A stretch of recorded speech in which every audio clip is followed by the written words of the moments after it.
चतुर्थी कर्म बारात का कई दिनों तक ठहरना। सप्तर्षियों के समझाने से हिमालय का बारात को विदा करने के लिए राजी होना।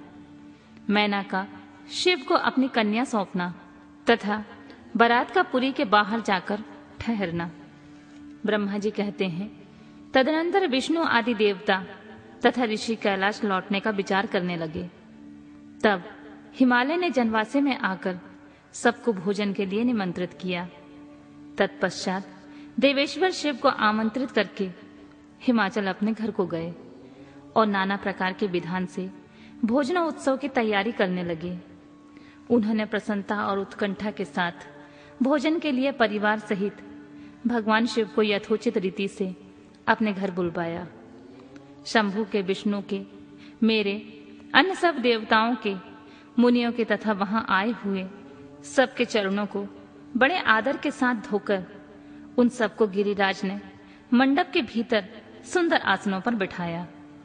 फिर अपने भाई बंधुओं को साथ लेकर उनके सहयोग से उन सब अतिथियों को नाना प्रकार के सरस पदार्थों द्वारा पूर्णतः तृप्त किया।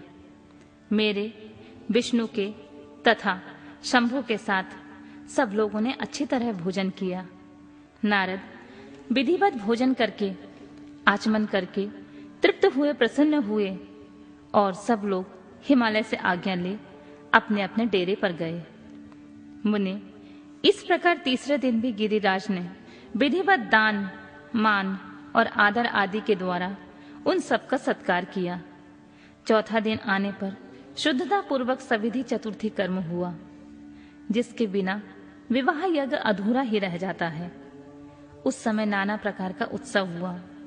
साधुवाद और जय जयकार की ध्वनि हुई।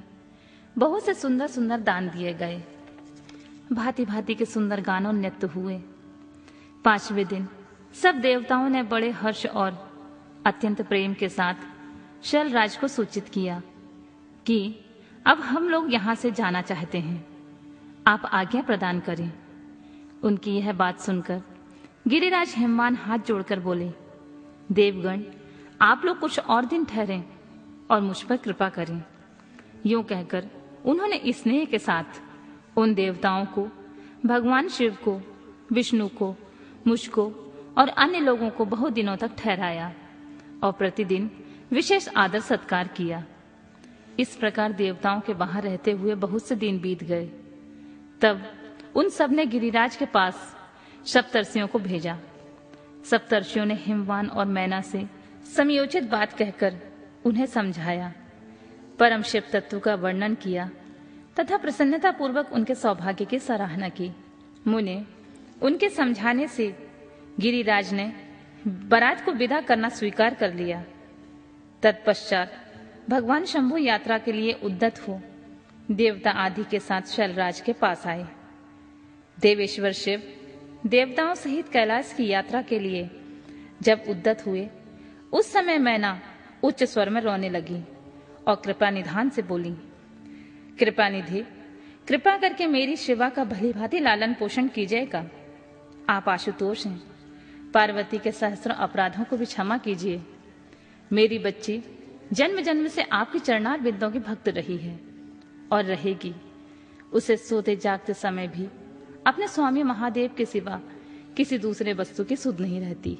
मृत्युंजय, आपके प्रति भक्ति भाव की बातें सुनते ही यह हर्ष के आंसू बहाती हुई पुलकित हो उठती हैं और आपकी निंदा सुनकर ऐसा मौन साध लेती हैं मानो मर गई हूं।